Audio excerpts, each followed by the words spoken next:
যখন আপনি শ্রী গুরুদেবের কাছে দীক্ষা মন্ত্র গ্রহণ করলেন, গুরুদেব যখন আপনার কর্ণে দীক্ষা মন্ত্র প্রদান করেছেন, সেদিন থেকে আপনার ব্রহ্ম সম্বন্ধ হয়ে গেল।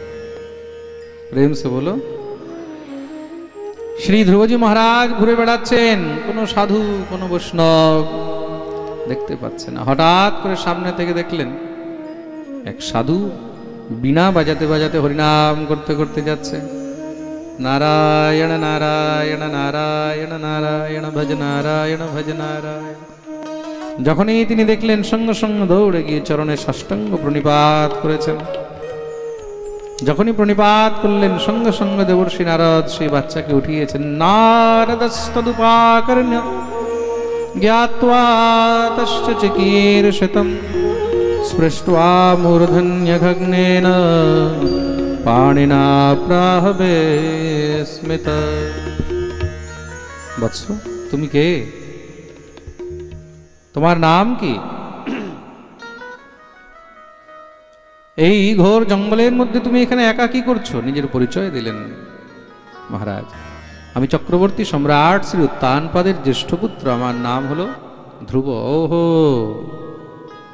তোমাকে দেখেই মনে হচ্ছিল তুমি নিশ্চয়ই কোনো ক্ষত্রিয়ের সন্তান। অহো তেজঃ ক্ষত্রিয়াণাম মানভঙ্গমমৃষ্যতাম বালোপ্যয়ম হৃদা ধত্তে যৎসমাতুরসদ্বচ। এই বনের মধ্যে, জঙ্গলের মধ্যে কি করছো? বলে আমি এখানে ভজন করতে এসেছি, এখানে সাধনার জন্য এসেছি। দেবর্ষি নারদ বললেন, ভজন ক্যা সমঝা গুড় কা পুয়া? ভজন কি কোনো খেলনা মনে করছো, মিষ্টি মনে করছো? গেলাম আর গপ করে খেয়ে নিলাম? তাহলে বলে ভজনের জন্য অনেক সংযম চাই, সামর্থ্য চাই। তোমার এখন বয়স বহুত অল্প, সাধনা করতে গেলে অনেক কঠোর নিয়ম পালন করতে হয়, তুমি এখন পারবে না, যাও নিজের গৃহে ফিরে যাও। শ্রী ধ্রুবজি মহারাজ বললেন, গুরুদেব, আমি ঘরে ফিরে যাওয়ার জন্য আসিনি, আমি সেই পরম পুরুষকে পাওয়ার জন্য এসেছি। যদি আপনি আমাকে আশীর্বাদ করেন, যদি আপনি আমাকে কৃপা করেন, তাহলে নিশ্চয়ই আমি তাকে পাব। নারদ বললেন, দেখো, তোমার আগে সেই সামর্থ্য হোক, কারণ তুমি ছোট বাচ্চা, কি সেই কঠোর নিয়ম পালন করবে, কিভাবে তুমি সাধনা করবে? এই বনের মধ্যে অনেক হিংস্র পশু পক্ষী থাকে, তারা তোমার উপর অত্যাচার করবে। চলো চলো, আমি তোমাকে ঘরে দিয়ে আসি।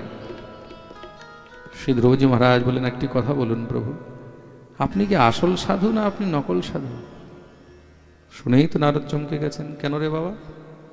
বলে, আমি শুনেছি এই সংসারের মধ্যে সাধুরা ভক্তদেরকে ভগবানের দিকে এগিয়ে নিয়ে যায়, সাধারণ জীবকে গোবিন্দের দিকে এগিয়ে নিয়ে যায়, আর আমি এখানে সাধনা করতে এসেছি, আপনি আমাকে আবার সংসারের দিকে ফিরিয়ে নিয়ে যেতে চাইছেন, তাই মনের মধ্যে একটু সন্দেহ হচ্ছে। নারদ বুকে জড়িয়ে ধরে নিলেন, না রে বাবা, আমি আসল সাধু। তাহলে যদি আসল সাধু হন, তাহলে আমাকে ভগবত ভক্তির উপদেশ করুন। দেবর্ষি নারদ বললেন, ঠিক আছে, তুমি কার ভজন করতে চাও? বলে, প্রভু, এই সংসারের মধ্যে কার ভজন শ্রেষ্ঠ? এমন কে আছে যার ভজন করলে আর অন্য কোথাও যাওয়ার দরকার হয় না, যার কাছে সব কিছু পাওয়া যায়? দেবর্ষি নারদ বললেন, এমন তো একজনই আছে। কে? একমেব হরেস্তত্রম কারণম পাদসেবনম। তিনি অন্য কেউ নন, তিনি হলেন স্বয়ং একমাত্র ভগবান শ্রী হরি। যাও, তুমি হরির ভজন করো। তাহলে গুরুদেব, সেই শ্রী হরিকে কোথায় পাওয়া যাবে? বলে, তাকে এক জায়গাতেই পাওয়া যাবে। কোথায়? বলে, তত্তাৎ গচ্ছ ভদ্রম তে যমুনায়াস্তটম শুচি পুণ্যম মধুবনম যত্র সান্নিধ্যম নিত্যদা হরে। তাকে যদি পেতে যাও, তাহলে যাও সেই পুণ্য মধুবনে, শ্রীধাম বৃন্দাবনে, সেখানে সে নিত্য লীলা করছেন। সেই গোবিন্দ বৃন্দাবন ছেড়ে আর কোথাও যায় না। তাহলে গুরুদেব, তাকে দেখতে কেমন দেখা যায়, তার রূপ কেমন, তার স্বরূপ কেমন? নারদ তার রূপ বর্ণন করলেন। শ্রীবৎসাঙ্কম ঘনশ্যামম পুরুষম বনমালিনম শঙ্খচক্র গদা পদ্ময়ে অভিব্যক্ত চতুর্ভুজম। শ্রীবৎসাঙ্কম, তার হৃদয়ের মধ্যে বক্ষস্থলে শ্রীবৎসের চরণ চিহ্ন আছে। ঘনশ্যামম, দেখতে কেমন? একদম ঘনশ্যাম, শ্যাম বর্ণ। গলার মধ্যে বনমালা রয়েছে।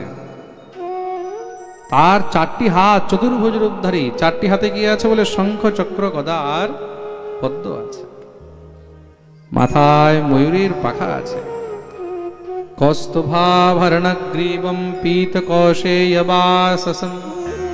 কাঞ্চী কলাপ বরয়স্তম লসৎকাঞ্চননূপুরম।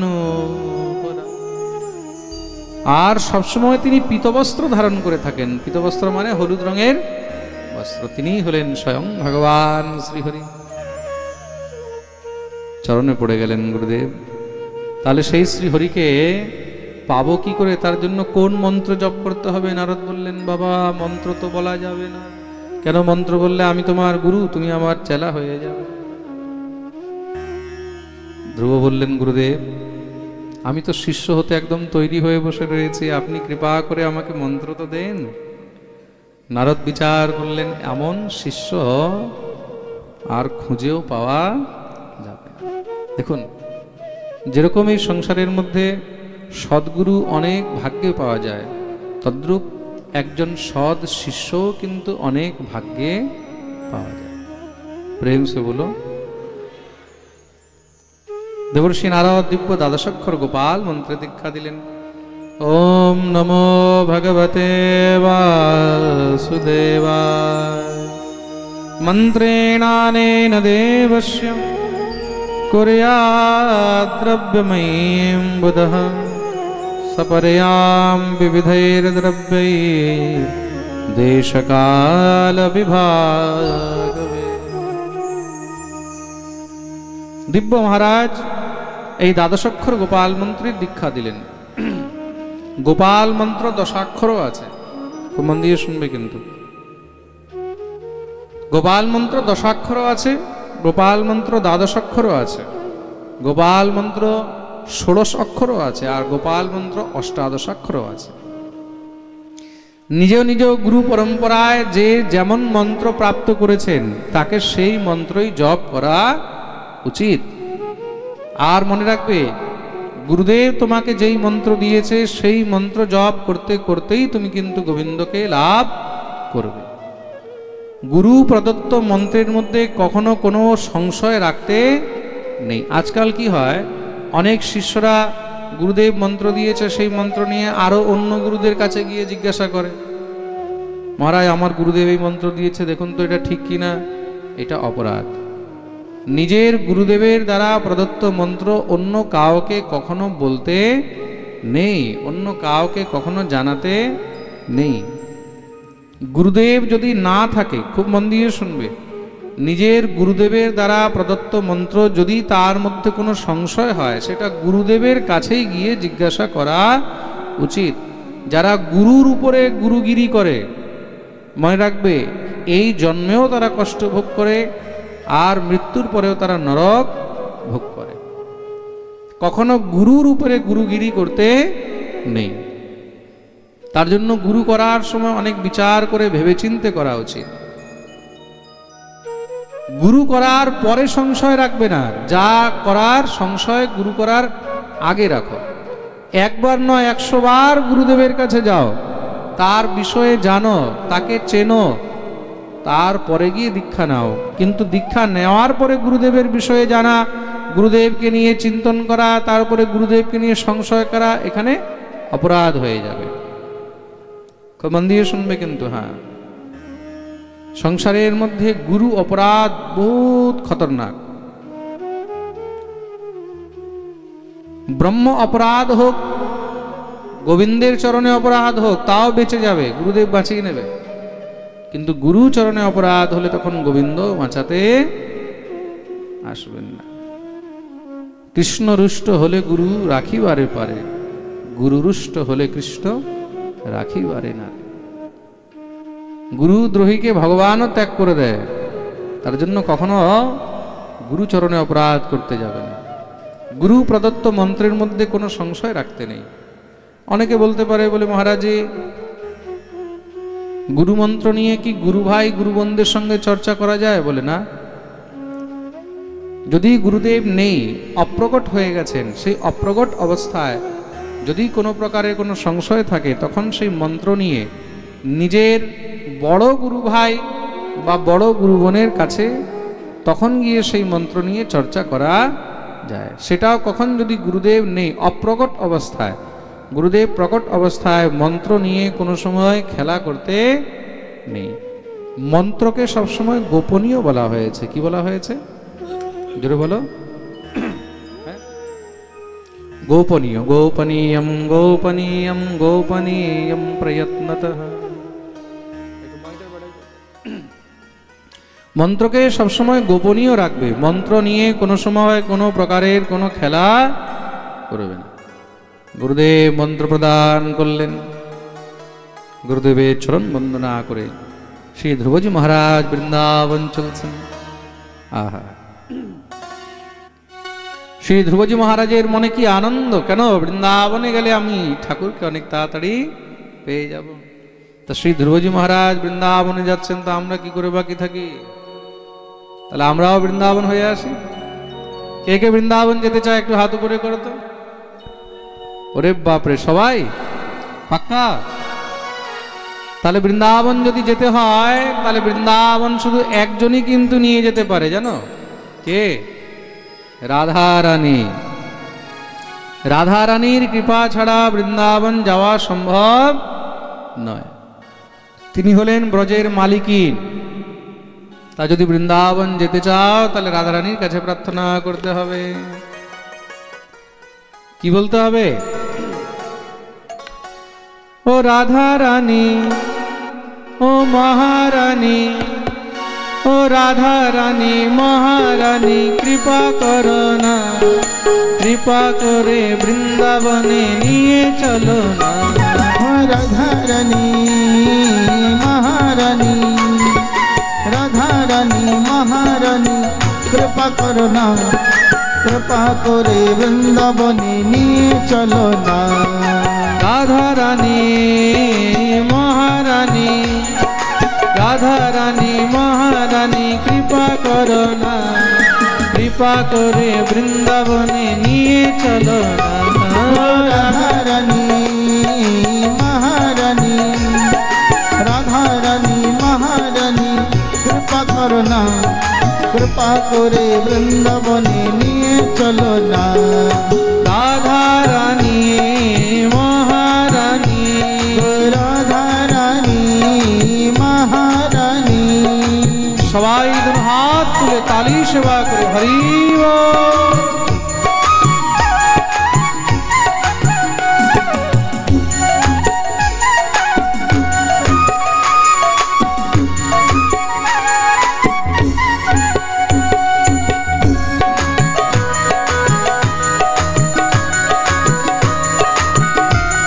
জয় হো।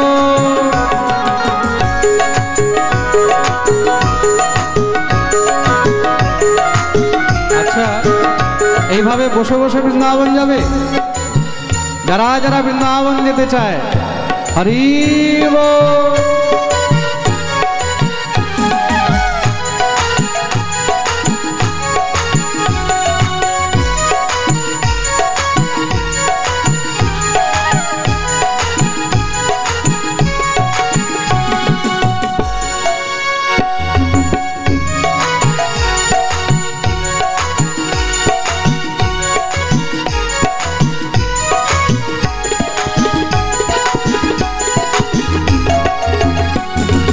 তোমার কৃপা হলে পাবো মধুর বৃন্দাবন, তোমার কৃপা হলে পাবো মধুর বৃন্দাবন, তোমার কৃপা হলে পাবো মধুর বৃন্দাবন, তোমার কৃপা হলে পাবো মধুর বৃন্দাবন। নয়নে হেরিব আমি গিরি গোবর্ধন।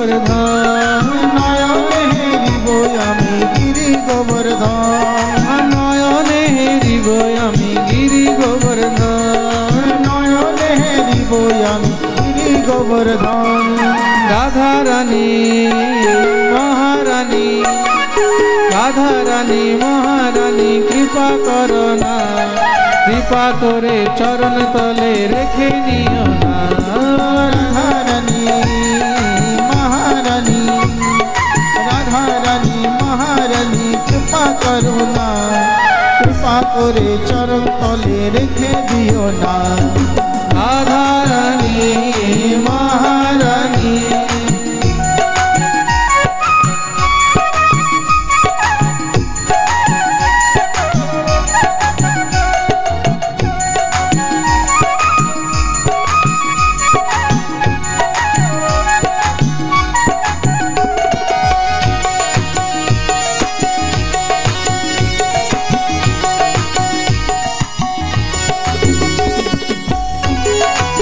बोलिए राधा रानी की।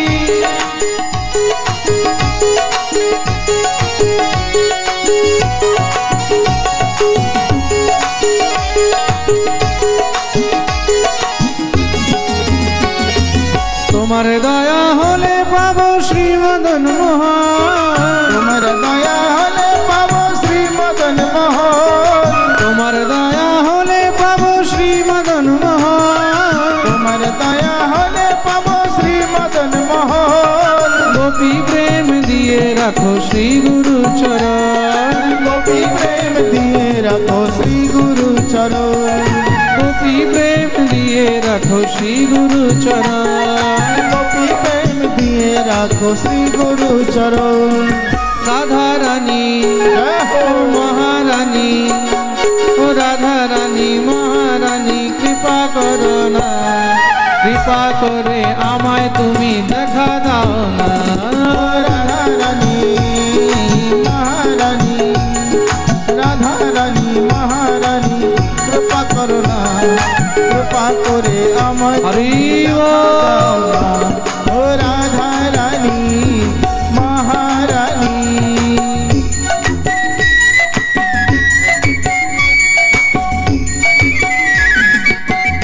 वृंदावन बिहारी लाल की राधे।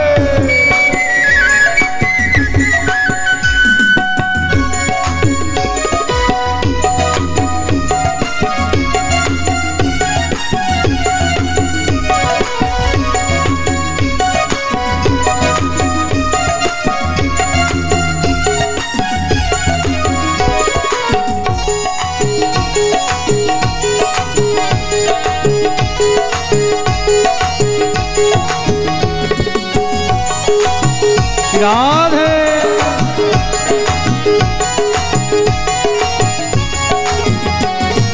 তুমি যদি দয়া করো যাব ভব পারে, তুমি যদি দয়া করো যাব ভব পারে, তুমি যদি দয়া করো যাব ভব পারে, তুমি যদি দয়া করো যাব ভব পারে। তোমা বিনা কৃষ্ণ ভক্তি কে বাঁধিতে পারে, তোমা বিনা কৃষ্ণ ভক্তি কে বাঁধিতে পারে, তোমা বিনা কৃষ্ণ ভক্তি কে বাঁধিতে পারে। তোমা বিনা কৃষ্ণ ভক্তি কে বাঁধিতে পারে। ও রাধা রানী জয় হো ও মহারানী, ও রাধা রানী মহারানী কৃপা করো না, কৃপা করে ভব সিন্ধু পার করো না। রাধা রানী মহারানী, রাধা রানী মহারানী কৃপা করো না, কৃপা করে ভব সিন্ধু জয় হো। করো না। ও রাধা রানী মহারানী কৃপা করো না, কৃপা করে আমায় তুমি নিয়ে চলো না। রাধা রানী মহারানী, ও রাধা রানী মহারানী সবাই মিলে গাইবে। করো না, কৃপা করে আমায় তুমি নিয়ে চলো না। রাধা রানী মহারানী, ও রাধা রানী মহারানী, রাধা রানী মহারানী কৃপা করো না, কৃপা করে বৃন্দাবনে নিয়ে চলো না। রাধা রানী মহারানী কৃপা করো না, কৃপা করে আমায় তুমি নিয়ে চলো না। রাধা রানী মহারানী কৃপা